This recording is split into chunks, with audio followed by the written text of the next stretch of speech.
It is time for our Fox 4 House Call with Dr. Andy. And he's talking about a topic that a lot of women have questions about and ask him because the birth control, getting pregnant, there's so many myths out there. Well, if you're on it, you can. It ruins your chances. You're less fertile. So you're going to separate fact from fiction for us. Right, and this is a very common myth. This question came from a woman named Samantha in Fort Myers, and she had been on birth control pills for about 6 or 7 years.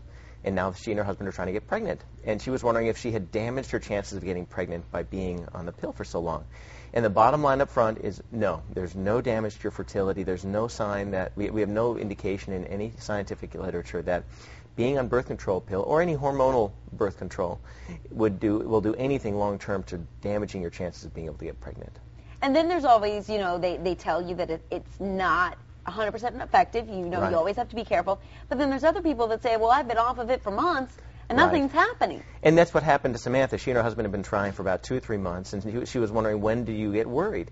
And so to address the first thing you said, which is if you're not trying to get pregnant and you miss a pill, consider yourself fertile that day. So go ahead and continue your birth control pill. Don't consider it effective for about a week. Okay. If you are, in fact, like Samantha, trying to get pregnant, there are a lot of things that can affect your ability to get pregnant after 6 or 7 years, whether you're on the pill or not. So sometimes just being 6 or 7 years older, unfortunately, can affect your the ability of your eggs to be effective in getting your ovum and getting fertilized. Right. It can affect your husband's sperm count, so that might affect your ability to get pregnant.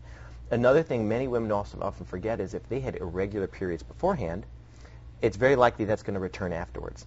So, and after being regular for 6 or 7 years, they don't realize that having irregular periods might also affect their ability to get pregnant. So what I tell women is chart your menstrual cycles. Chart them as carefully as you can. Chart your flow dates, your flow volume, chart any breast tenderness, any body aches, and then go to your doctor's office, and we can help you figure out what days are the best for you to be trying.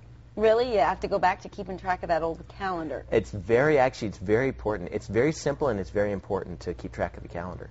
Good myths and facts to know. And if you have any questions about this, you can always reach Dr. Andy by giving him a buzz at 694-6246 or send an email, info@drandy.us. And if you have questions, feel free to email them. They might become a topic on our house call segment. Dr. Andy, thanks so much. When you and your husband are ready, let me know.